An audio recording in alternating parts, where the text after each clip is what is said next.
Or do you propose we just pick up where we left off?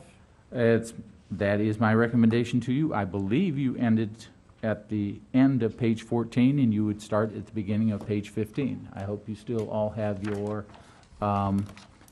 binders. What I would like to do, however, is give to you, and you have an alternative. Tonight I would like you to continue on with what you have in your binder. I would like to give to you the chapter that I had warned you about a couple of meetings ago, the Economic Development Corridor. Since you obviously won't have had a chance to review that tonight, then you won't be discussing it tonight. So I would like you to continue on with where you left off at the last meeting.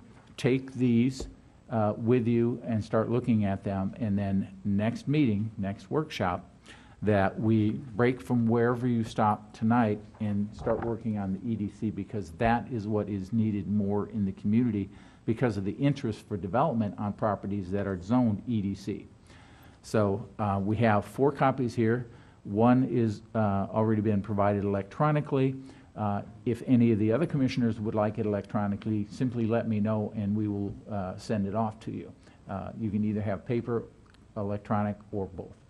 And what's your electronic? Just PDF or actual digital Word? It's Word. It's in Word, so that you can highlight and do whatever and then send it in. So do you want a paper copy as well, or do you simply want that? Both. You want both. We have 4 copies, and then in addition to that, I have provided the latest version of the directory that we have. You can see that we have, I believe it's 58 or 59 chapters that are anticipated. In going through this, I've recognized that there are a couple of chapters that I've left out, and we will, once we get done with the EDC, we'll be adding additional chapters to you. I would also like one additional, for you to grant one additional request. We have a commissioner, we will not mention Mr. Phillips by name, that is very diligent in his review and very particular in his review. He has gone through the material that you've already looked at, as you agreed to at your last study session, and made a number of suggestions. Because he has the time and is willing to put in the effort, and because it's inefficient to have the group talk about the material, have Commissioner Phillips then give me additional comments, which we then have to go back to you so that you can review his comments as well, doing things twice. My request is that you authorize, that you allow Mr. Phillips to work directly with me with the chapters that are beyond what you have here through the rest of the code, and then I'll take he and I will work out suggestions and comments and so forth, and then same as we got here, give the commission the rest of it, and then you can talk about it the same way you're talking here. That way it will keep us from having you look at it, then I and Mr. Phillips look at it, and then you have to take a second look at the suggestions that he makes. And what are the majority of the nature of his suggestions already? Are He they has just clerical in nature, or are they actually fundamental? Some of them are fundamental, but a lot of it is text and textural and format and phraseology and things of that sort. I wouldn't have any problem with it. I would just ask that if there were fundamental changes, that you highlight them as being changed by Commissioner Phillips. Redline them? Well, it doesn't necessarily need to be that, because the commission will still look at every single word and every single line. Sure. And the commission will have the opportunity to decide policy issues that you want to recommend to the city council. You're going to print out the new pages as changed, because otherwise we'll all be reading off the current version. Yes, I will provide. We'll move on from where we are now. We'll move on with whatever changes and let you have it. So yes, for the one chapter and maybe another chapter or two tonight, you'll have those. You'll have the suggestions from Earl, and it will be clear which ones he is suggesting, so that you know. But once we catch up with ourselves, having done through this, you won't see his as different than just what's presented in front of you. And if he chooses to, he can argue with you if he thinks his point needs to remain in there, or it'll just be the same as if staff had given you something and you as a group decide to move forward with that language. Again, what I'm trying to do is improve the efficiency in not having you review things twice. And since we already know that Commissioner Phillips is very interested in looking at things in tremendous detail, which is deeply appreciated, that's what I'm asking the commission to allow staff to do. I don't have a problem with it and allow it, but I kind of, I don't know, there's a part of me that would like to know what he's adding, like Matt mentioned, Just redlining. red Just line. highlight it, bold, italic, something, Yeah. just something Just different. even italics. It's all highlighted. All the changes I put in, which were electronic, they're highlighted. That's fine. They're Yeah, probably yeah. fine, we just like to know what it is. Yeah, that's it's, all. Is it, it's So- none of these, right, that are highlighted? No. Okay, no. None of what you have here okay. it has been contributed to by Commissioner Phillips. I will give you what he has contributed, because again, at your last meeting, that is what was discussed and that was authorized. And we'll fundamentally, until we catch up with ourselves, because I want to get to the EDC and get that all taken care of quickly. But once we are at that point, we may give you half of these pages, depends on where we're at. And once we're done with the EDC, from wherever we stop at that point on, we'll give you. And if you want Commissioner Phillips's comments highlighted, that's fine, that's not hard to do. But otherwise, it should be just considered as what's presented to the commission. Yeah, just those fundamental changes, not the dotting of i's and Right. crossing t's. Right. Right. Now that, I just put everything in one document. Yeah. That way, it would, Well, what he's it talking about reads is, through. he's talking about is incorporating it into this document before we Oh. all get it. Right. So, Yeah. you know, just like these are highlighted, you know, your highlights that you want to draw our attention to would be in yellow. Right. But those changes by Commissioner Phillips would be highlighted in blue. Yeah. Yeah, well- Spelling and stuff. But will we be getting both the original and then what has been changed? No, because there will be no original. That's Be the new that's the original. point I'm making. Well, What- my comment would be, I have no problem with going in and doing some punctuation, some phrasing, unless it actually changes the way it's phrased or whatever, actually changes the substance of what we're reviewing. Because I don't think it's supposed to be done open and public. I don't really mind it be done behind closed doors, but the way it's supposed to be working is so people, there's no one here, but they should have the opportunity to come and hear what's being changed and what's being discussed. But there's nothing being changed because you don't have anything. You're being given for workshops, a draft. And it doesn't matter whether it's a draft that the attorneys My created interpretation or is staff created. Helping with the draft. Right. The rough draft that is available to the public during the workshops and will be available once you've had your workshop available to the public through the normal public hearing process between the commission and in front of the council. So it's not like we aren't looking at the current code and then changing the current code. We're coming up with an entirely new code. And so, So I have an idea. In order to satisfy Commissioner Metelko's idea, and I support where he's headed with that, just when you send it to Commissioner Phillips, just copy all of us on it. Say, Commissioner Phillips, here's the first draft for your review. Then we have what he's seeing, and then when we have his changes, it'll be in our binder. that's fine. No problem with that. That's okay with me. Okay. Yeah, sounds good. All right, then you are on page 15 and your practice Well, before. And I want to say thank you for him willing to help so we can speed this Definitely. process up. Yeah, with limited staff, it's definitely I'm helpful. glad he has the Yes. time. Yes. Staff appreciates it as well. He's saving the city money. We'll All buy right. him a lunch or so.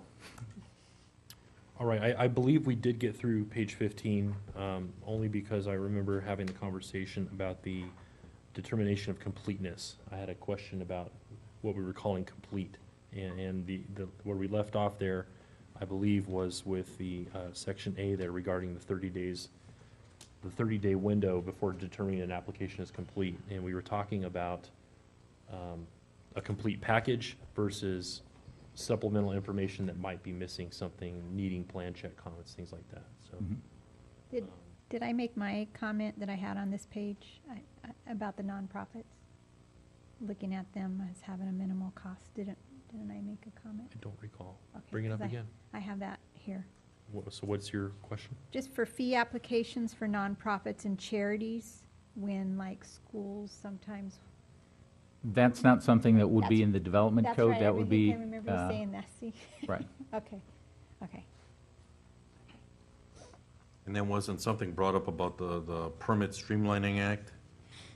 Having to do with the 30 days 30 and how days. the process? Right. Streamlining Act gives the city 30 days in order to determine completeness, and then it gives the city, depending upon what kind of an application it is, specified time periods in order for it to go through the sequel process and then get to a planning commission for action or continuation. Because I like where Commissioner Leesmeyer was going with, in order to kind of not keep trying to straddle over curbs in the process, where if, in a perfect world, if the applicant and the staff are on the same page and talking the same language, everything would go perfect, but we all know that's not the case. So, and I think that's where he was going, to try to make it easier for certain people that want to do, come to the city for your guys' expertise and guidance to help them with a project, whether it be big, small, medium, whatever. And I think his concern is where it does say within 30 days, where all of a sudden at the end of, say, 2 weeks or 30 days, they find out they basically got to start over, all over again. So did you have any suggestions that could help? No, my suggestion is you keep the 30 days to be consistent with state law, and staff is always available and very willing to work with applicants and/or their consultants in order to have pre-application reviews, in order to have discussions about the applications and the needed material in order for any applicant to submit as complete an application as possible. And it's unfortunate that a lot of the applications that we receive, even though we've guided the applicants, they elect not to provide certain bits of information. Okay, so right there, when they decide not to include certain bits of information, in my opinion, the application should never cross the counter. But it's not possible for the counter staff, even experienced staff. I mean, that's how we did it in the county. Mm-mm. Every time we submitted something, it had to be No. checked, you had to go through, you sat down, went through the checklist. If you had everything in your checklist, you were done. Maybe You were the golden. application checklist, but not the exhibit checklists. So all the information that's required to be on an exhibit. And also a planning tech or somebody assisting at the front counter is not gonna necessarily know, oh, we need a traffic study, we need a preliminary water quality management plan, cultural resource report, air quality study. And what we've found is when we do turn applicants away for not having everything, it happens a lot with detached buildings. Somebody will have a site plan, but they won't have what the building looks like or a floor plan, that they would prefer to just give us the application and send us the additional material when they have it available. Mail it to us, email it to us. Some people don't have a lot of time off work, so they come here, and then it's hard for them to make it back during counter hours or even just during the week. So- And some applicants just want to get something started. So when they submit that application, and I assume that's a deposit-based fee, Most of the time. that will start the process on their fees coming out of that deposit. Yes. Okay, because I want to make sure that we're not giving somebody the free opportunity to design by plan check. No. See, one of my questions would be, the pre-application review, is that an added cost? Yes. If Is it- it's a is it- formal process. Okay. But if we simply speak over the public counter or have a sit-down for a little while, no. We're willing to work with applicants in order to give them as much information as we can, for them to have a complete application. So in your opinion, because I don't know how much a pre-application review costs, in your opinion, is that small fee or that cost really worth it in order to ensure with the completion, With your completeness of the completion. application? I believe that the cost that has been established, because it is an averaged cost, and unfortunately, that average is pretty high.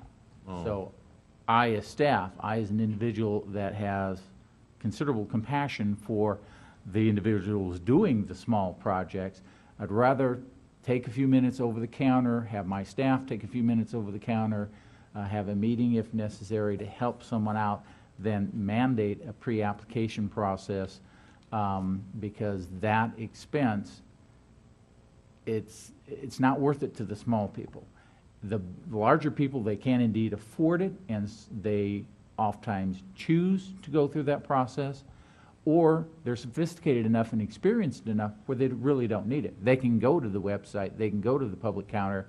What do I need for our shopping center? You give them a list of the application stuff, you give them a list of information about, since it's located here, there's this environmental issue and that environmental issue, and this flood control issue and that school issue, and this biologic issue and so forth, and they take it and run with it. What did you call, you called it something else, not a pre-application review, what did you call it earlier? A little bit before, it was more of a, what would you call an informal coming to the counter and just drawing it on a napkin kind of a thing, just to get them started and say, okay, think about this before you officially file and start paying your fees? We don't call it anything other than just public,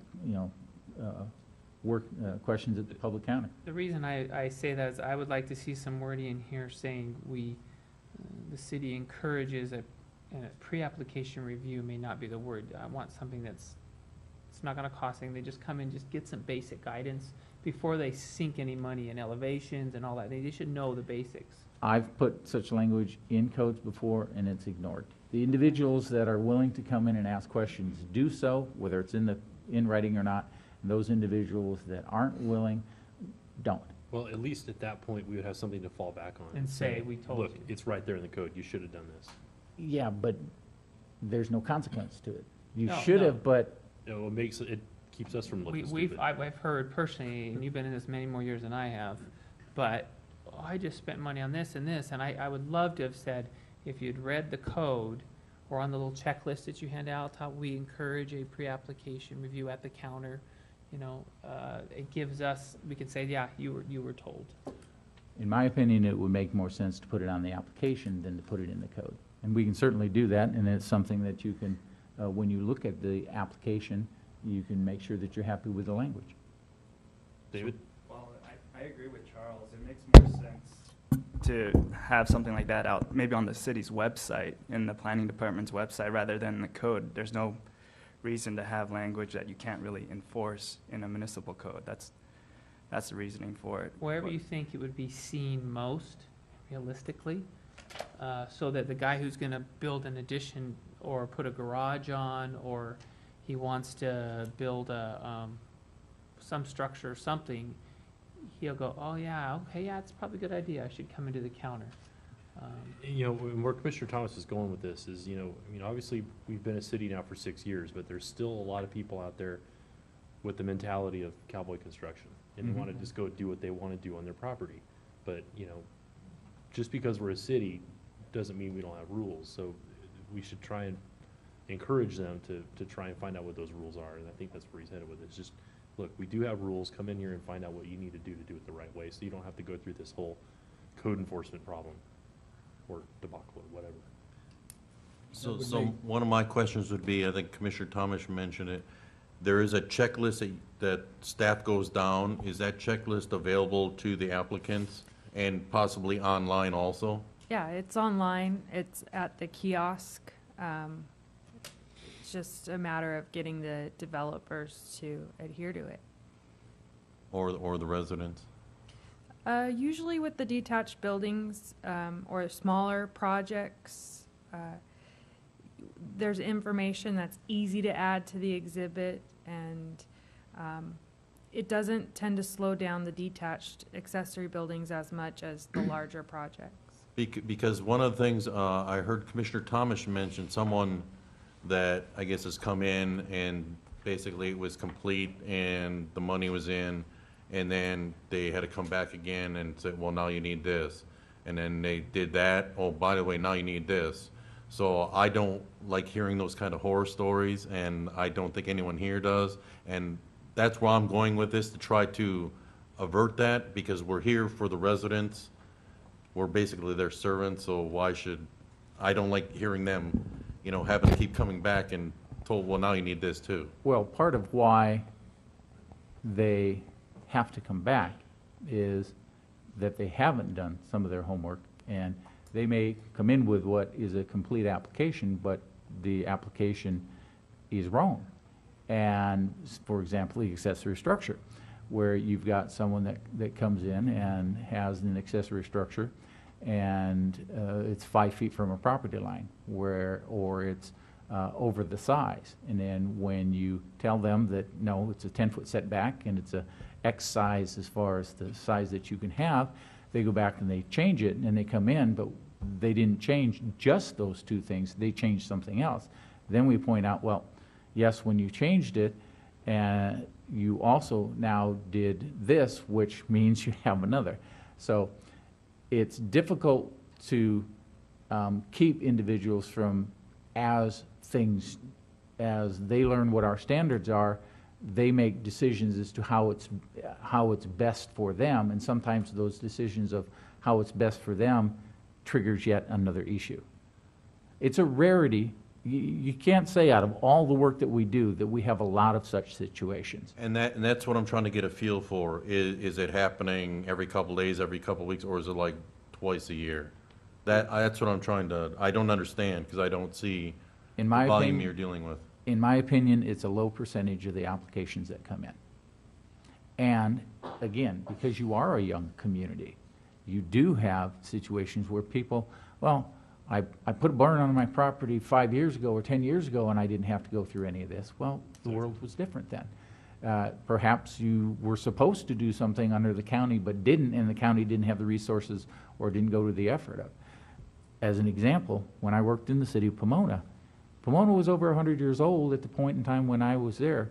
So clearly they knew that they were a city and they had local rules, and yet you have the exact same situations there that you have here, as far as people coming in not knowing what's required, not wanting to adhere to the standards, or misunderstanding what the standards are, and so forth. So it's, yes, there is some validity to the argument that we are a young community, but there's still, it is incumbent upon a property owner to come in and ask questions, to look at the availability of information, such as on the website. And staff is willing and very much encourage the idea of people talking to us. We would rather do it once up front with the applicant than 2, 3, 4 times as things go back and forth and back and forth. It simply is efficient for them, it's efficient for us, it's efficient for the city.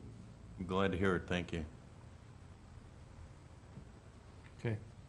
So Any this other? is not gonna go into the code then? It's M- gonna go on the application? My suggestion is the application and the website. Yeah. Okay, any other comments on page 15? All right. Comments on 16?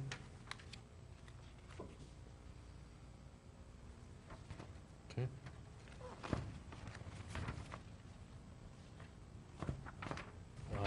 17.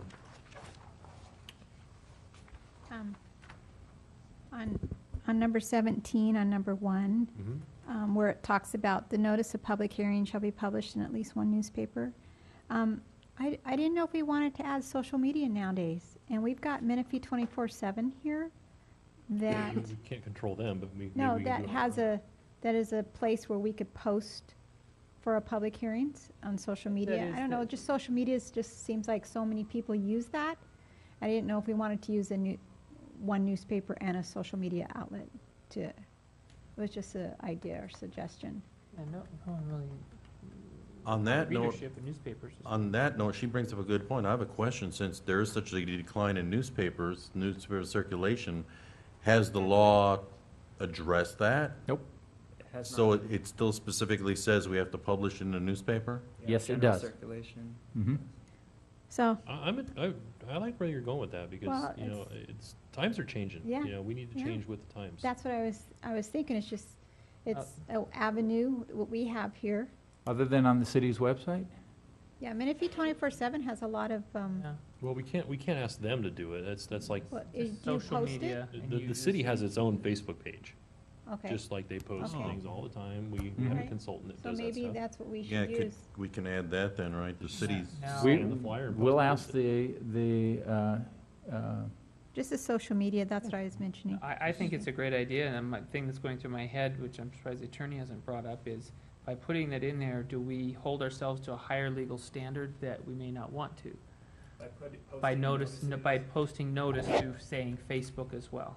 Well, the thing you have to worry about is then it becomes a limited public forum, and then there's things you don't want a lot of discussion on there that could possibly.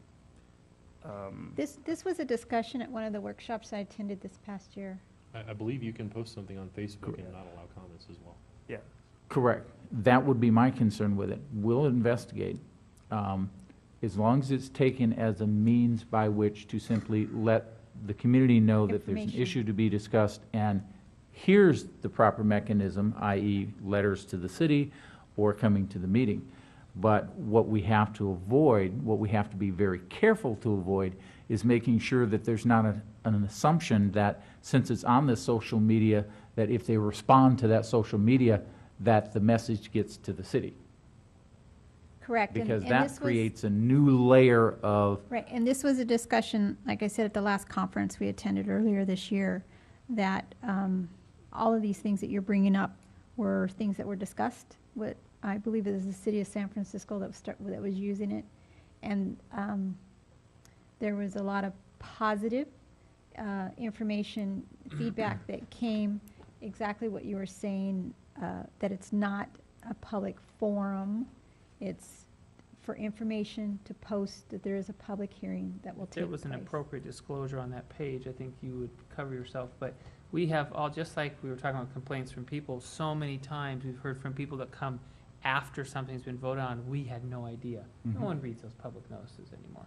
And we really do want community outreach, especially with hot topic items and Yeah, Facebook hot and others topic really items. are. well, doing this for more than 30 years, very first year, people didn't read in the newspaper then either, so, I mean, if you're interested, you become aware. If you're not interested, you don't become. And if something happens in your neighborhood that is suddenly brought to your attention, however it's brought to your attention, you react to, I was never made aware.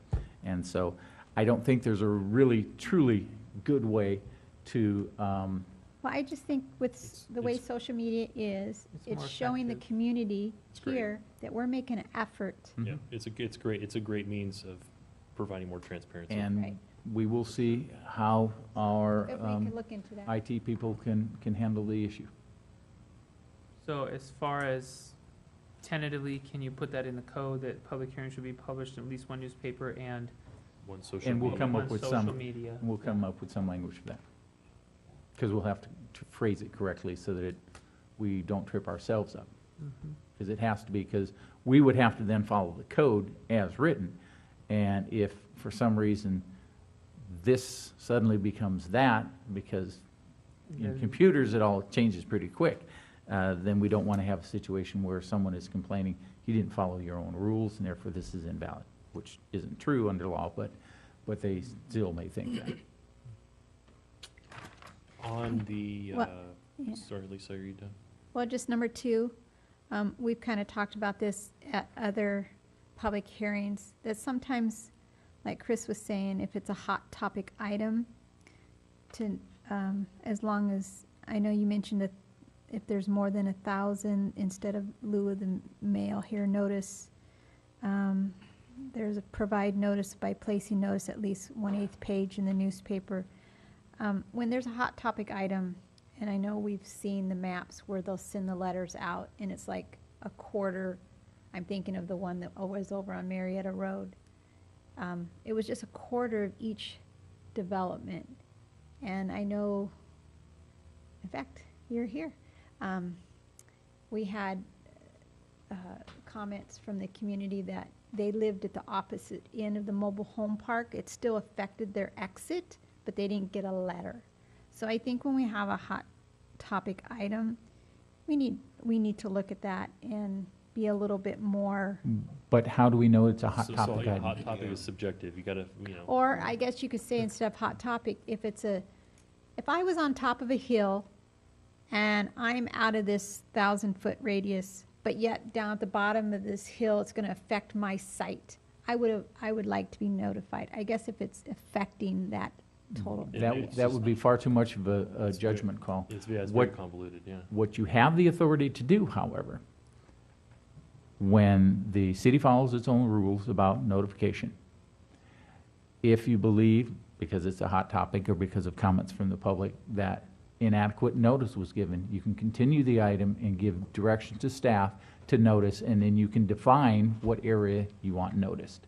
Because then you can sit there and say, everyone in that RV park, everyone in this subdivision, everyone that has hillside properties along this embankment.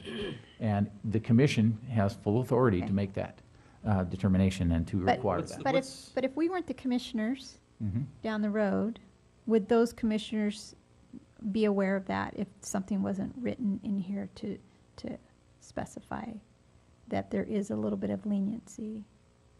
Do you know what I I mean? think through appropriate training of commissioners that they should always know that they have the Okay. opportunity, yeah. Okay. Go ahead. How about if a sphere of a project's radius is touching a homeowners association, notification to that homeowners association needs to go out. Then we can kind of put it back on the homeowners association to notify their residents. What's the commission think about that? That is a good idea. That is, because I live in an association and they have a monthly newsletter. That would be absolutely a great idea. Well, I guess in the part two to that is, what is the timing of this? I mean, can an HOA effectively get a letter out in time to notify their residents prior That's to the true. public hearing? I mean, if we're only noticing for 2 weeks, then that's not gonna work. That's So true. what's our noticing window? 10 days. 10 days. So that doesn't sound logical, actually. It's a great idea, but it's not realistic for an HOA to think that an HOA is gonna send out a letter. Yeah, but they could do a calling tree. It gives them time to. You like it? It's not gonna work. Calling trees are not gonna work. Well, I'm saying that it's the HOA's responsibility at that point. At least we have taken it a step Well, further and are notified also the to HOA. notify the HOA. Yeah, that's what I mean. You've Yeah. notified the HOA, and if there's a hot topic in Sun City, believe me, word will be gone around in an hour to thousands. Sure, but that's because they're active and they have the time to be active. If you touch a property like Audie Murphy Ranch, where they're all commuters and they're not Yeah. home 10 hours a day, then they're not gonna know any better. Yeah. So they just need to, Well, maybe we could, I think, I was just gonna say we could add the social media wording to this too, to number 2, just like we would on 1. But they're the same. No, well, because if you read here, you're not having to do an ad in the paper unless it goes to 1,000 residents, right? First Right. part says it's a 660-foot radius, you have to mail. Oh, well, And then if it is, and the nature of the project, if the number of homeowners exceeds 1,000, it says you're gonna do an 8-page ad in the paper. And I'd say at that point, but if it goes to the paper and goes to the social media, or you've got to do both of oh, those. you gotta do both, okay. Right. Okay, that's fine, then we're already doing social Right. media on one, okay. Yeah. so on number 2, the radius was a question that I kinda had asked earlier. Mhm. Previously, we discussed radius notifications, and in our current development code, it states that it has to touch at least 25 property owners, and the radius is actually like this: mailing or delivering to all owners of real property located within 300 feet. So this is actually 660, Mhm. but in area, okay, so the 25, is that 25 minimum in here as well? No, because you've more than doubled the radius. Yeah. And it would be unusual in our community, to reach less than 25 properties in a 660-foot radius. I don't know. Yeah, but there's a statement that says the radius may be increased as determined to be necessary and desirable by the community development director. It's just one more That's thing sort we of don't- like, answers that problem, or at least addresses it in such a way that we don't have to be locked into 660 feet. The project we had over here on Marietta Road is a great case in point, because we had that HOA that was right next to that proposed development, and those people they didn't have a clue. And Well, don't forget, they there's came the out in other force. side, That's right, once they found out. Right. don't So, forget, there's the other side of the argument too, that developers are absorbing the cost of this. Mhm. And that they may say, state law says 300 feet, Tough. your 660 feet is more than that. I don't want the director, or I think it's inappropriate for the director, or even the commission, to add another 1,000 notifications to this by asking that it be 1,000 feet or 1,200 feet or, half a mile or something of that sort. yeah, but can't we're a making it local- more yeah, stringent, Can't though. a We can local do that. jurisdiction increase the requirement, but they cannot go below the state requirement? Yes, Yeah, So if we said 660, he may not like it, but he doesn't have a choice. I mean, he can't Correct. take it to court, correct. right? And the point I'm trying to make is that it's a give and take situation. You can't, because we sit here and create thousands of pages of rules and regulations that make it virtually impossible to get through the process or to make, Taj Mahal look like a gas station. One of your roles is to be fair and reasonable in creating these standards that you recommend to the council as well. I don't have a problem. I've worked in communities where it was a 500-foot radius or 1,000-foot radius, or where there were minimum notifications if you didn't have at least, and it was whatever the number was, that additional radius, and it went in 300-foot increments, could be added. So if you would like that language, if it's the consensus of the group to add such language that there be a minimum, we can do that. Well, I think you'll find that we have striven as a commission to simplify things, we really do, but the purpose of making this, obviously, like you're saying, more complicated is because it notifies residents. More people. That's the issue, I think a big issue with it. A place where 660 would come into play, and I know that this is already an entitled project, but a project like Commerce Point, that's 800,000 square feet of industrial. But if you only did a 660 radius, you may not even hit 20 properties based on the properties that are surrounding that, 10, 20, 30 acre properties around them. I really like the 25, just because you have a minimum. Okay. So, minimum of 660 with a minimum of 25, if necessary, increase until 25 are touched? My suggestion is that you go in either 100 or 300-foot increments until at least 25 notices. So if You're you've got, actually getting more, yeah. yeah, if you get 20 notices, nope, it's not enough, then automatically you go to, Under instead of 300 feet. 660, you go to 960. What's so magical about those increments? It just makes it easier for staff to do. Yeah, Okay, that's good. Yeah. We're trying to be efficient in, that's fine, if that makes staff easier, then do it. And you're actually hitting more, so yeah. Right. So you'll put wording that at 660, if 25 are not touched, then they'll double the radius. Is that the no, idea? we'll add, 300 foot, I mean, Yeah. 300 foot, okay. Okay. Any other comments on this? There was more on that page? No, fine. So, in this radius situation here, in previous discussions, I've found out that staff is actually challenged with providing that radius package. Other cities that I've dealt with, the applicant does it, and they get it certified from a title company. Can we add language in here where we put that burden back on the applicant, like other people, like all the other cities do? this is the only city I've worked in where the city provided it. Yes, you can put it in either in here, or you can put it on the application, or you can just make it policy. So it's up to the commission as to how you would like to address that. Is there any reason staff would want to do it? No, we don't want to do, but we Want to found clean that. the toilets? Do you want to vacuum? Well, I mean, for is that simple kind of a thing? projects, if a detached accessory building has to go to planning commission with a variance, it's sometimes easier for us to do it than to explain to a unsophisticated applicant the process of getting the labels. Well, I guess at that point, you can use your own discretion if you want to make them do it, but, Mhm. we we can at least say it's required.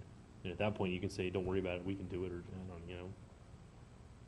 If that's the direction of the commission, I don't have a problem with Hey, it. if we can take Everybody burden agree, off of understand, staff, understand what I'm saying? I mean, less No, for I you to missed do, it. okay, Wasn't so, that so, and so, get done properly, why not? so when you submit, okay, in other cities, when you submit an application for a project, you're required to go to a title company, where a title company takes an assessor's map and they draw a radius around your property. They provide you with sticky labels and addresses for every single property that radius touches. You take that you take that packet to the city, and all the city clerk has to do is take those labels off and stick them on an envelope, rather than them And- doing all that work. Some communities say you need to give us the Oh, the envelopes envelopes. and the stamp, Sure. the It's just- address it's stamped envelopes. Additional overhead costs and time that, with limited staff, we don't have. Now, like Lisa talked about, we don't want the guy who's working, in Torrance, he barely makes it in here, say, oh, I gotta mail, so how many of these things? So what wording can we put in there that will give the option of the guy who's just doing a garage add-on or something to allow staff to do it? No, you don't need language for it, we just do it, Would you- we would- just do it as staff. Okay, We help them out. okay. Now I don't wanna say, what did you do, planning commission? You just made life hell for us applicants, Nope. Okay. No, It's it's- even across the board. It's like that everywhere Right. else. And there may be some applicants that need to do it. Sure. So what was the conclusion on that? That we put in language dealing with the HOA, put in language dealing with the social media, put in language dealing with minimum notification and expanded radius, 300 feet, for the radius maps, that the applicant provide a certified mailing list and radius map, and the provision of addressed stamped envelopes.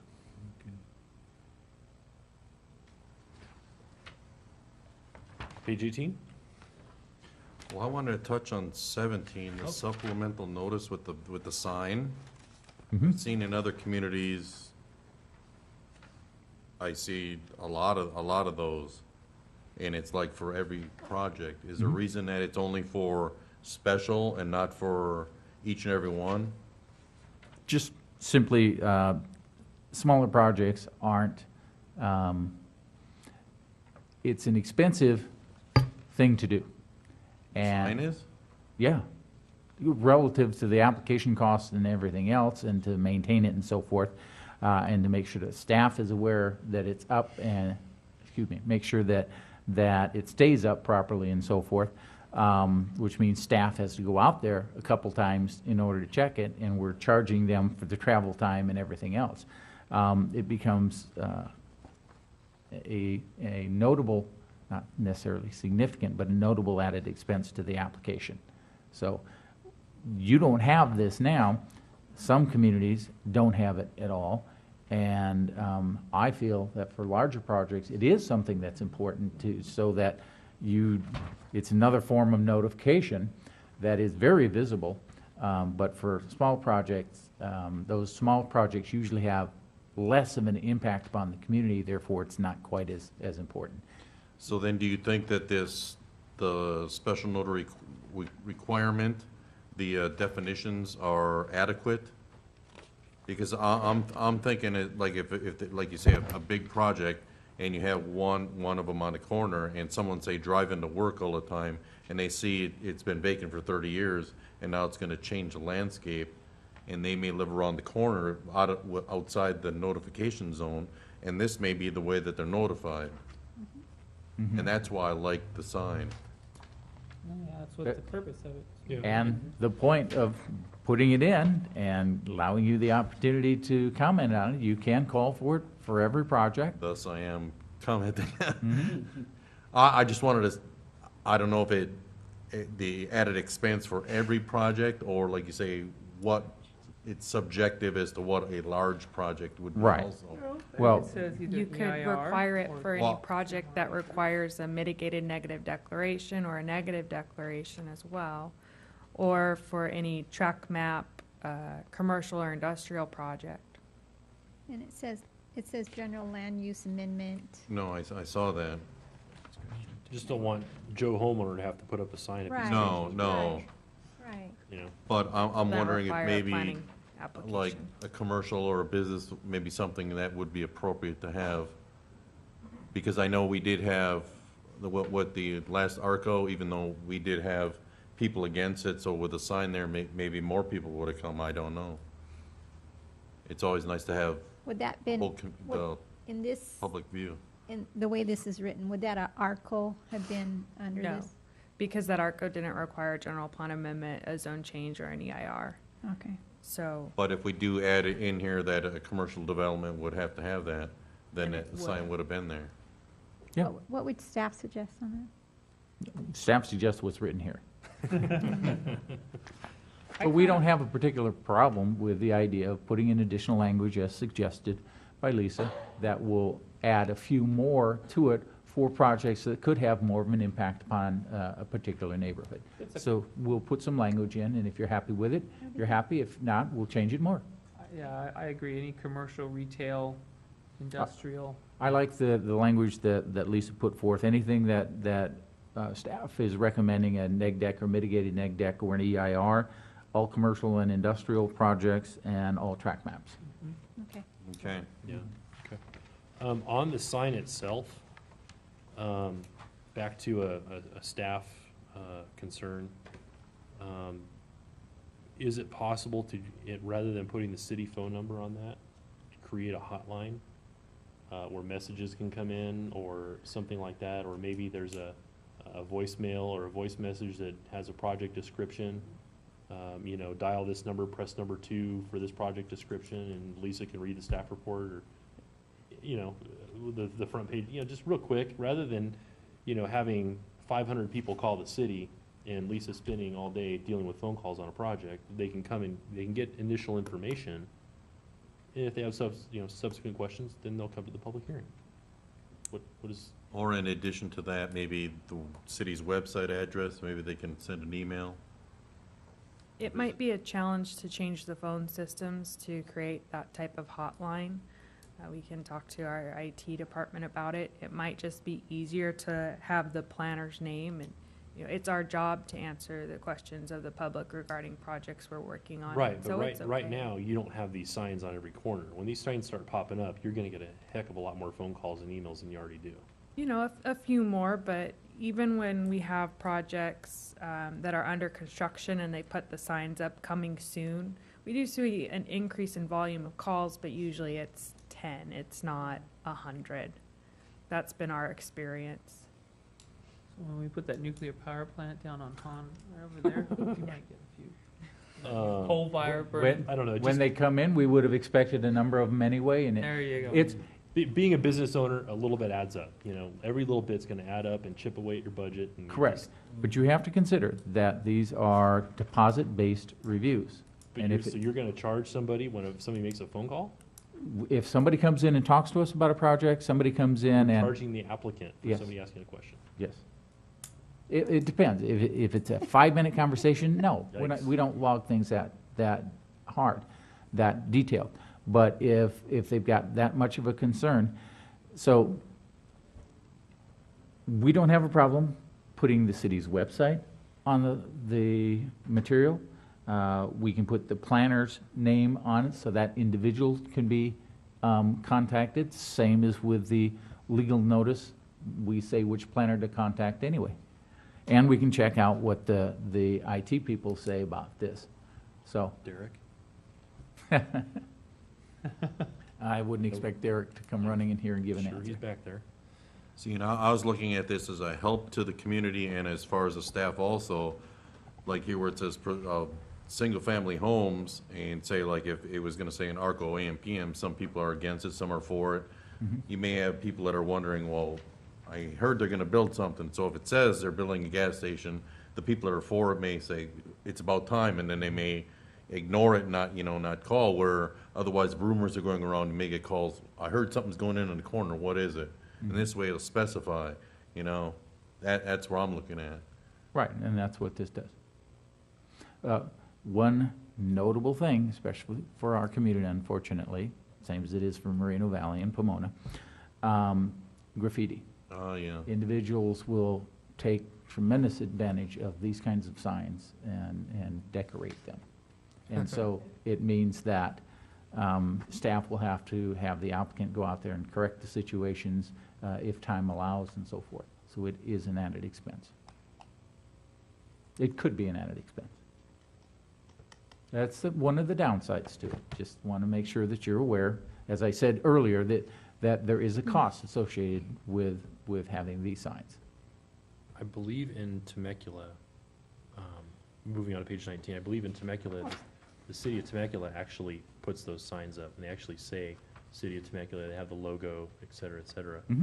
There are some communities Signs that do are- that. the Signs are uniform. You're proposing that the applicant be in charge of Yes, this? because those can be expensive. Those can be very expensive because planning staff doesn't do it. The planning staff It'll be tells, Public Works with a couple. right, Public social Works. workers. So you've got to have the planners that tell the Public Works staff what to do, the administration, the supervision of Public Works has to then allocate time to create the sign, go out into the property, do what's all necessary in order to adequately erect the sign, do appropriate inspection of it periodically, as I mentioned about graffiti and other issues, and if something's gone bad, then the city has to. And all these things eat up time that the applicant has to pay for. I have a question. The signs that come up that say Bob's Big Boy coming soon, when you see them sometimes, whatever restaurant or business it is the city involved in that, or The city has rules about that, but but it's the property owner or the business owner that is putting that sign up for their benefit. so then, where I was going with it, on that note, why couldn't we have the applicant, in order to save the staff time and some cost, they could basically, you have the template as to what the sign is, they can go to their sign maker, have the sign made, and then they can install it according to your specifications, and one of your guys or whatever That's could drive why- by and say, it's good, instead of, That's having why Public this, Works and everything. that's why this is in here. This gives them the specifications as far as height, footings, everything that they need. But what I'm saying is, because what I heard you guys saying is that you're gonna design this, or No, no. make the signs, you're gonna have Public Works go install them. No, that was a suggestion of That the was- chair. I was just questioning, because Okay. this one says installed by the applicant. Just for uniformity's sake, I was thinking having the city do it. But the uniformity arises because we give them the template right here as to how it, how big it is, what it has to say, what the size of what it has to say on it, the size of the letter, the sign itself, how high it has to be.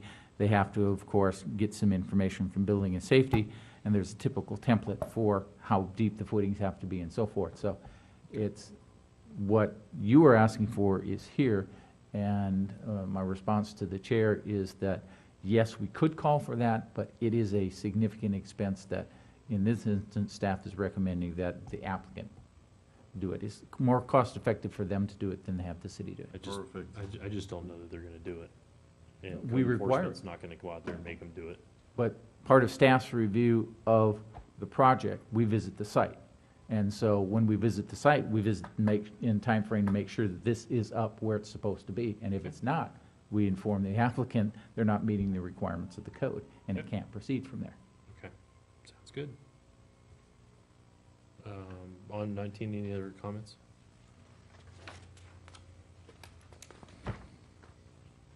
None? Anything on 20? I had written something here, sign permits and programs. I would suspect, and this is an important issue for the commission to be fully aware of, I'm not asking that you change anything, but I want you to be aware that it's significant as to who's approving what kind of projects. And if you're comfortable with what's written, which I hope you are, but if you're not, now's the time to raise it, because we want the commission to feel comfortable that either staff has authority to do, the commission has authority to make a decision, or the commission makes recommendation to the council, and the council makes decisions on things. And the process of referring things from one entity to the next. So the only thing I had written down here was sign permits and programs should be included with new developments. So I know that we we don't have that right now. The sign program is deferred, and that's an administrative review. Sometimes we get a sign program, sometimes we don't. You get sign programs, you typically wouldn't get a sign permit. Okay, so, The program is for the entire development as opposed to an individual property or an individual business on a larger development. What he's saying though is we would like to see these signed programs, and half the time we don't. It seems like we don't, or it's much, much later. well, I think, didn't the ARCO one come across administratively at first? Yeah, but the ARCO would be signs for one property, not for a project that would have multiple tenants in it. But that sign was a pretty big Yeah, issue. that was yeah. The signs for the ARCO, it was kind of a sign program and it was part of the package. We always do try to get the sign programs when they process the development because a lot of times signage can be controversial, especially the monument signs. Recently, we haven't had any sign programs that I can recall come after a project's been approved. We did process a reface for United Oil, and maybe it looked like a sign program because it was long, but it was mainly refacing and sign permits. Maybe it's a question of whether or not sign programs go to planning commission as opposed to being administratively approved I by the personally, community development signage is a director. huge issue with me. I would like to see all signage. I mean, I don't want to see the garage sale sign, but Or the model home complex sign? yeah, those are only going to be up a while. But if Rite Aid's going to change their monument sign, I would like to see it.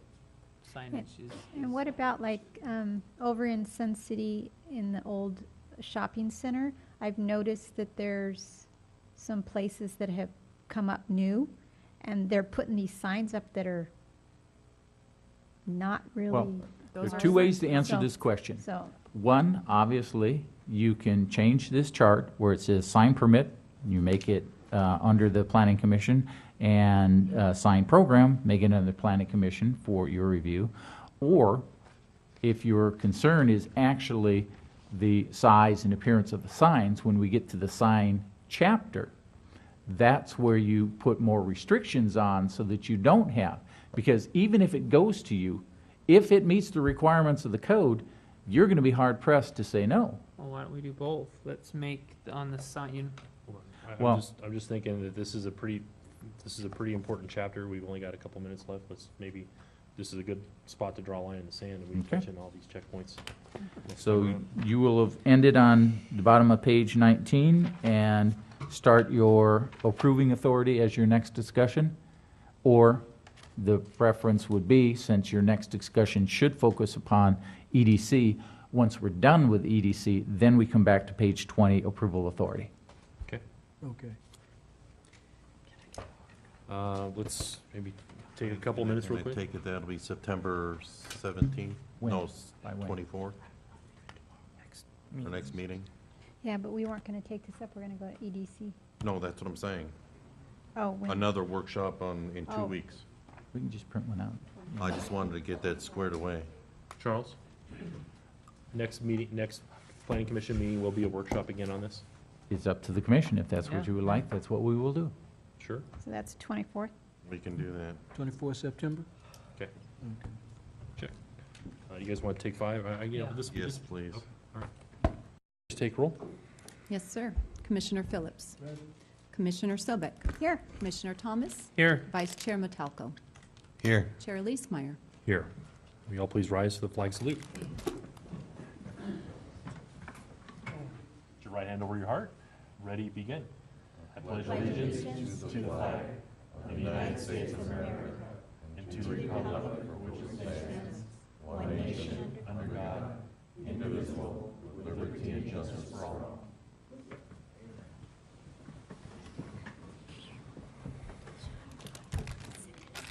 There are no agenda modifications I see tonight. No, sir. Okay.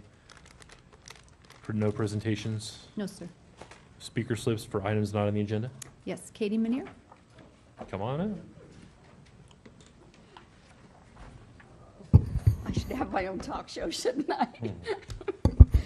Everybody here that knows me knows I don't give out a lot of compliments, but I do want to hand out a compliment tonight, which will really shock you all.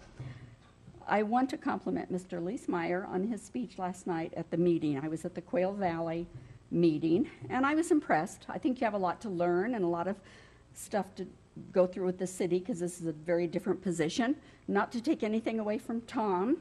And of course, we all know Michael Mudd. Everybody that was there knows that Michael Mudd tried everything he could, thanks to Darcy Kinsey, to discredit Mr. Furman and what he stands for. Little underhanded stuff. And of course, Scott wants clean politics. Well, there's no such thing here as clean politics when we have Darcy still interfering and Sue Kinsey running for office. Anyway, then I'd like to ask why our mayor turned tail last night and ran. He didn't speak. It was a candidates forum. Mr. Wiggins was there to speak. The council members were there. They all spoke, gave good presentations, and yet our mayor wouldn't speak. He ran. Maybe he ran because people were telling the truth and he doesn't like the truth, didn't want to hear the truth, didn't want to hear about the illegal moratorium in Quail Valley on the septics, which was a topic. And I made a statement last night about violent crime being up 200%. When I said that, Scott, under his breath, to other people around him, discredited me again, as he always does at every city council meeting. It is up 200%, and that has been reported in the press enterprise. It has been reported in Menifee 24/7, and that came from the sheriff's department. I didn't make up those numbers. I didn't invent them. I don't even really want to think they're true, but they are true. It was in the sheriff's report for 2013. Burglaries up 150%. Rapes, murders are all up. That's a good statement for our city. Let's see. Of course, we all know Scott lies because we know he lied about fraud he committed on his property. And now the Board of Realtors supports him. I don't know how they can support somebody that lies to them and takes money fraudulently with no intent to pay it back. So that's on the record. Thank you. Thank you, Katie. I have no further speakers on this item. Okay. Are there any modifications to the minutes of August 27th? Hearing none. Make a motion to approve. We have a motion Second. and a second. All in favor? Aye. Aye. Go to public hearing, 9.1, public hearing for plot plan 2013-244, America's Tire. We all but concluded this one with the outstanding issue of the letter from the Indians. Mr. Leclerc, do you have an update on that? Yes, the planner, Ryan, will give information on that report. Assistant Planner Ryan Fowler, sorry. Associate Planner Ryan Fowler, here to No, present. we didn't tell you about that today? Oh, Budget problems? in any case, Ryan here to present America's Tire Plot Plan 2013-244, which was continued from our August 27th hearing. Just to reiterate, this is located behind the Circle K here on Hahn Road, down the road. It is proposes the construction and operation of a new tire sales and service shop on a approximately 1 acre parcel. So just to recap from the August 27th hearing, the Pechanga tribe requested modifications to the conditions of approval immediately prior to that hearing. The language that they wanted changed was they wanted to add in a requirement that resources found on the site go to a curatory facility that meets or exceeds a specific federal standard. They wanted to remove the director's ability to waive the Native American monitoring agreement requirement after 45 days, and then a few other small language changes that they wanted. Since the last hearing, staff's been able to do some research, determine that there's at least 2 different facilities that would meet that federal standard in the area, including the Western Science Center, meet that federal standard. So you have before you the revised conditions and mitigation measures included in the agenda packet. And the Pechanga did see the revised conditions and were accepting of those. Also, at the August 27th hearing, it was noted that there was 2 plants on the plant palette, the trailing rosemary and the Boston ivy, which didn't, it was said at the meeting that they do not do well in this area. And so the applicant went ahead and revised their planting plan, and they added in these 3 species here. The 2 on the left, the jasmine, trailing jasmine, and the rose, iceberg rose, to replace the rosemary, and then the creeping fig on the right to replace the Boston ivy. And this gives you a picture of where those changes would occur. So the orange ovals are where the ivy would be swapped out, and then the yellow and green is where the rosemary is removed, and we've added in the iceberg roses and the Asiatic jasmine. It was also said at the last Planning Commission hearing that there needed to be a unifying street tree within the Newport Hub specific plan area. So this exhibit shows the different street trees. The solid colors are the ones that are in existence right now. So the purple is kind of a mixture at this point. They're sparsely distributed, and that's from projects that were mostly from projects that were here before the city formed. And the ones in the pattern are projects that are preliminary plans, which are showing London plane trees. So just the yellow and the ovals with the patterns are all shown as London plane trees, are all London plane trees. And the applicant, as you can see, his location behind Circle K is also proposing those London plane trees. So at this time, staff recommends adoption of the mitigation or the mitigated negative declaration based on the findings incorporated in the initial study and the conclusion that the project will not have a significant effect on the environment, and adopt resolution number PC 14181 approving plot plan number 2013-244. And this concludes staff's presentation. Okay. Are there any questions of staff on the report?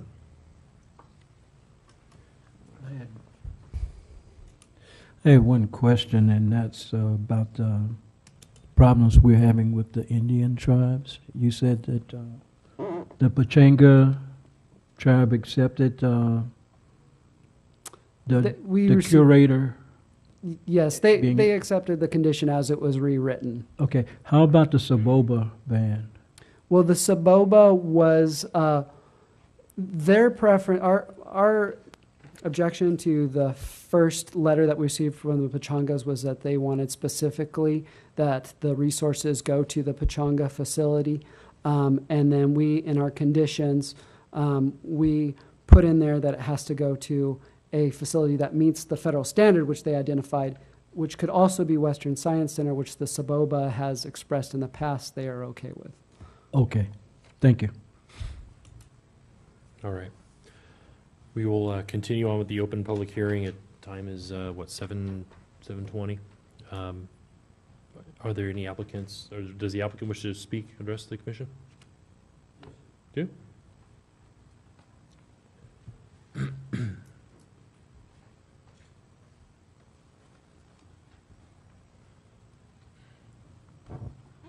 Good evening, Chairman Leismeyer and members of the Planning Committee. As Ryan reiterated, we have taken care of the issues that precipitated the continuance to this week. So I have not much to add. I think you know quite a bit about our company at this point.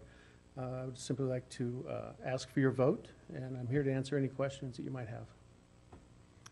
If we were to approve this tonight, do you have a scheduled date that you would like to start your project? Tomorrow? Okay. Yeah, very soon. I think we just need to, we'll need to finalize our real estate purchase. And then we will be, getting to work on our plans and getting this. I want to thank you for taking the suggestions of changing some of the plants. Oh, you're welcome. Happy to do that. All right. Thank you, sir. Thank you. Are there any speaker slips for public testimony? Yes, sir. Grant Yoders. Grant?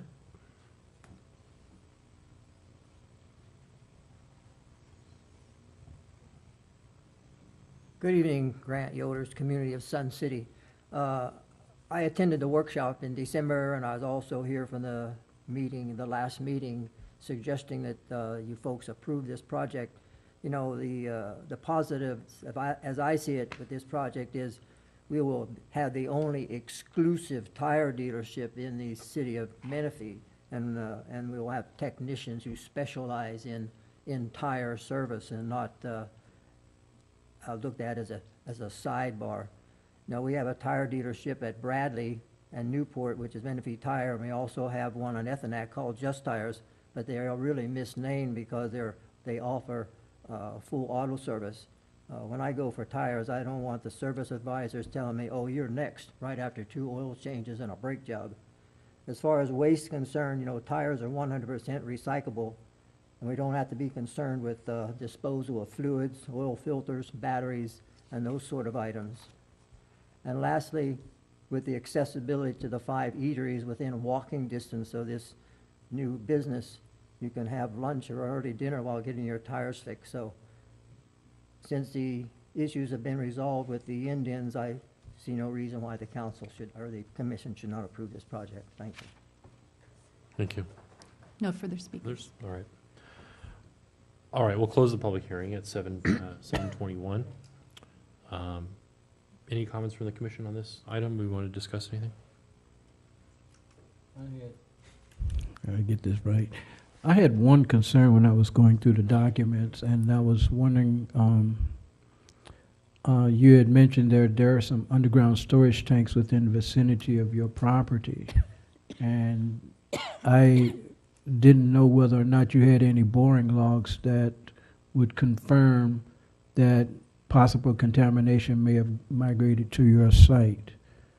I was wondering, is that a concern that you have right now, or do you think you're comfortable with the data that you received from the firm that you hired to do your grading report and soils report and compaction reports? Phase 1 environmental. Yeah.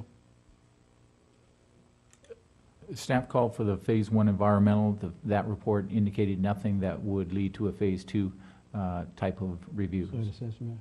Okay. I was just curious because I saw that in the paperwork, and I was wondering about it. We don't believe there's an issue. Okay. Okay, any other comments or questions, concerns? Anybody care to make a motion? Yeah, I'll make a motion to adopt a mitigated negative declaration based on the findings incorporated in the initial study and the conclusion that the project will not have a significant effect on the environment. Second. We have a motion and a second. All in favor? Aye. Aye. You have to do a... Could I do a roll Yeah. call vote, please? Sure. Thank you. Commissioner Phillips. Aye. Commissioner Sobek. Aye. Commissioner Thomas. Aye. Vice Chair Metelko. Aye. Chair Leesmeyer. Aye. Thank you. And I'd so move that we adopt resolution number PC 14-181, approving plot plan number 2013-244, subject to the attached conditions of approval and based upon the findings and conclusions incorporated in the staff report. Second. Madam Clerk? Commissioner Phillips. Aye. Commissioner Sobek. Aye. Commissioner Thomas. Aye. Vice Chair Metelko. Yes. Chair Leesmeyer. Aye. So moved. Thank you. Good luck. Yay. All right, next item on our agenda. I don't think we have anything else here tonight. Any other discussion items, sir? None? Any additional comments from yourself? Yes. Even though he's neither an associate or assistant planner, tonight is Mr. Kwan's last evening with us. As you know, the city council chose to go with a different law firm, Rattan and Tucker. They will be with us in the future, and so we wish to bid a fond farewell to David and express our appreciation, at least on the staff level, for the assistance that he provided me during the time frame I was here. Thank you, David. Good job. Appreciate all your help here. Thank you. I would like to thank him and Julie for the work that they've done with the city. They've been great team players. It's been, they've been a real privilege to work with. Thank you for all you've done. And I also wanted to thank the staff, the commission, the community as well, for the opportunity to serve Menifee. It's a great city and has a very bright future, and there's a lot of unique opportunities here, and I wish you guys the best on behalf of the firm and Julie Biggs. Thank you, David. Any other commissioner comments? I have a few. Sure. And I won't make them long. I have a question. With the Applebee's parking lot and Five Guys over there, that was a hot topic I heard the other day, with all the employees that they have there and the lack of parking with everybody going there. I know we have a formula. Eventually, I know there's gonna be more shopping, I believe, behind it. Is there any other parking adjacent that's gonna be coming? There will be an expansion of commercial facilities there, so there'll be parking associated with that. They were giving away free food, so it's popular when people are getting free food, so that may have increased the timing and rate of people going to that facility. We believe that the standards are such that it will moderate itself over time, plus the fact that additional commercial development will be happening on the corner across the street very soon with rich development. So it will moderate itself out within a period of time. Yes, it'll be inconvenient, but new things often have these kind of problems. Well, and those were my sentiments as well as I was sharing information with people.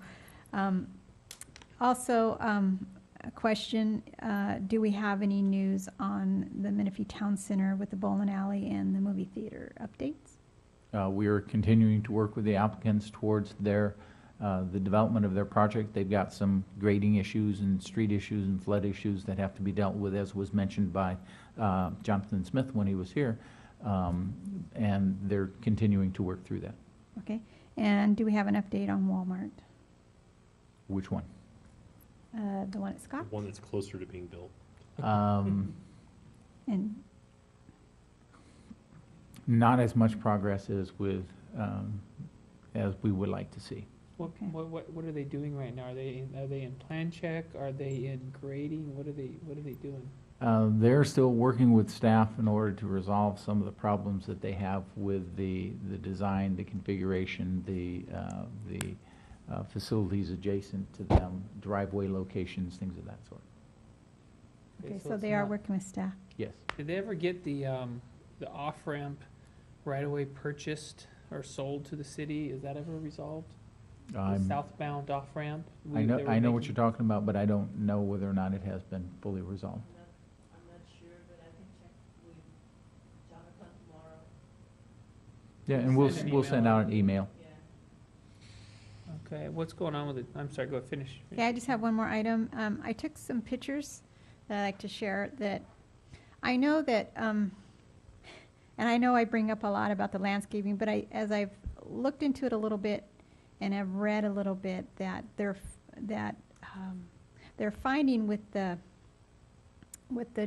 drought-tolerant plants, as I mentioned before, that they are finding that some do better with the reclaimed water and some don't. Now, this happens to be non-reclaimed water, but also I believe we're learning what's working in a drought-tolerant area and what isn't. And I've also found that when you put down the top mulch, that this heat just cooks it. And so I took some pictures, and this is in a newer area. I just drove by. I mean, the pipes are showing us. So I'm just saying that we maybe need to look at better planning. We need to really address these, because down the road, as I live in this city, I want to live in a city that is inviting and aesthetically pleasing. And as you drive by and you see all this, to me, it's kind of blighted. So this was on Menifee Road, and then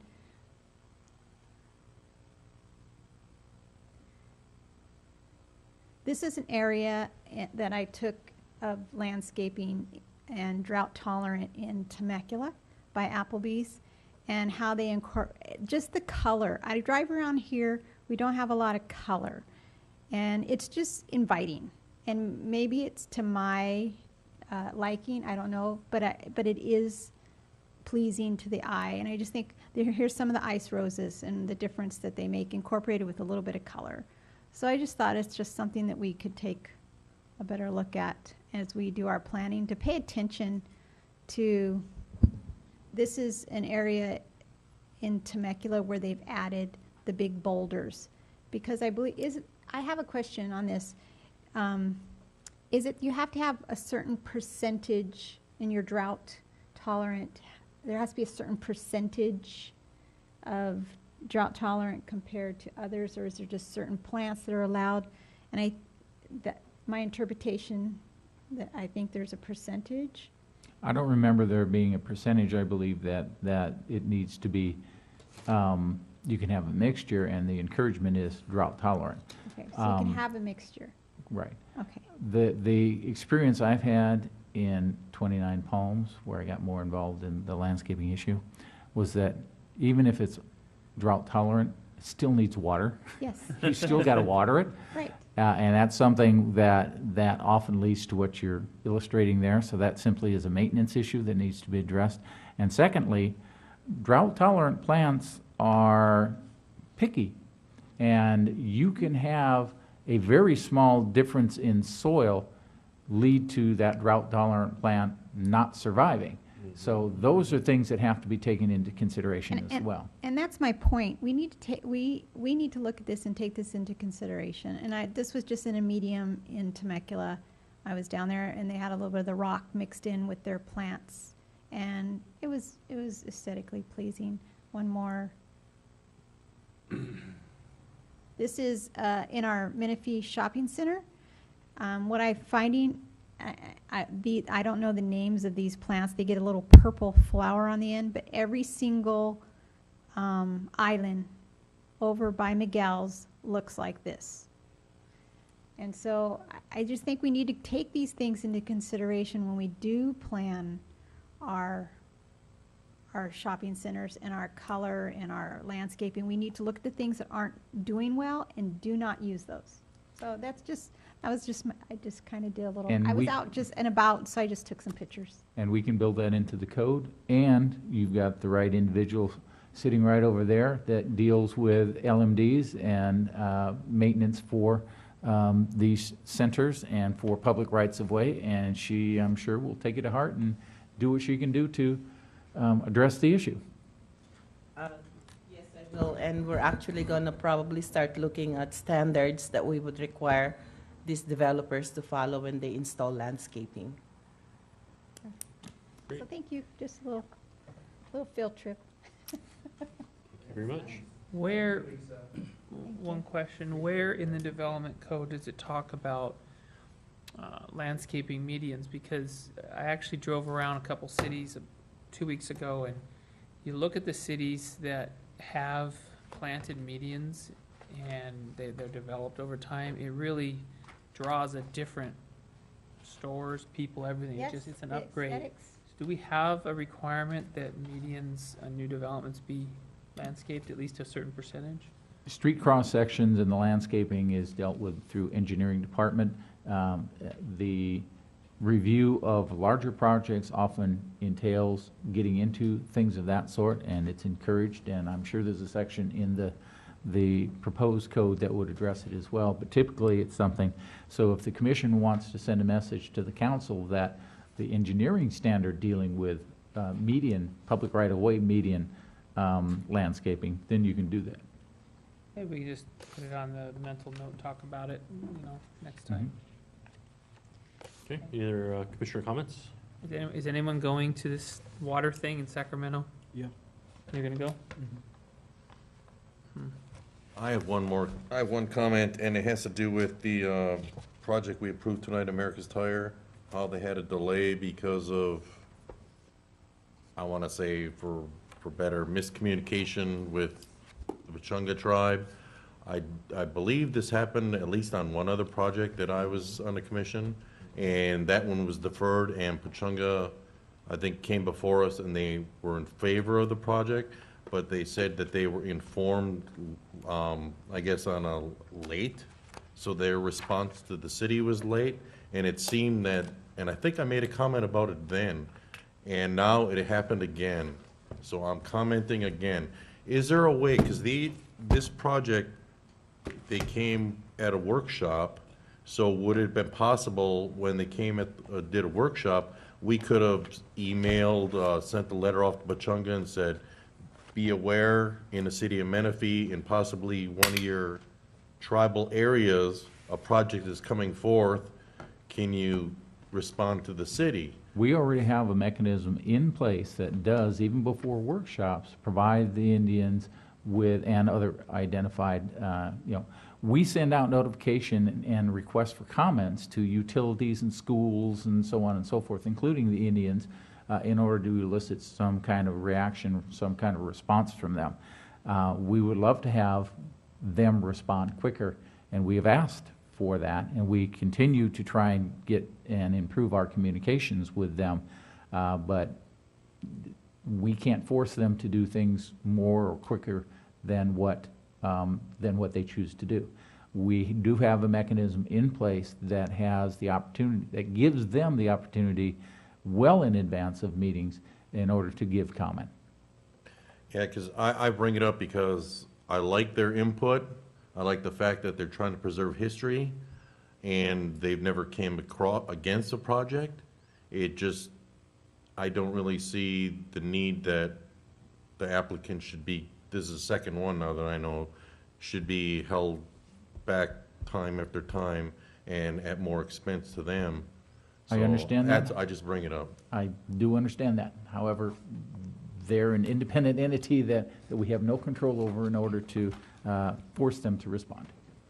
And I believe that they're cousins, the Luciño and the Pachanga, they're cousins. And, yeah, and I just think there's just a little competitiveness in between them, and I think we just need to stay on a good working relationship with them. We try as best as we can. Are there any other commissioner comments? Anybody care to wrap us up? Move to adjourn. Second? Second? All in favor? Aye. Aye.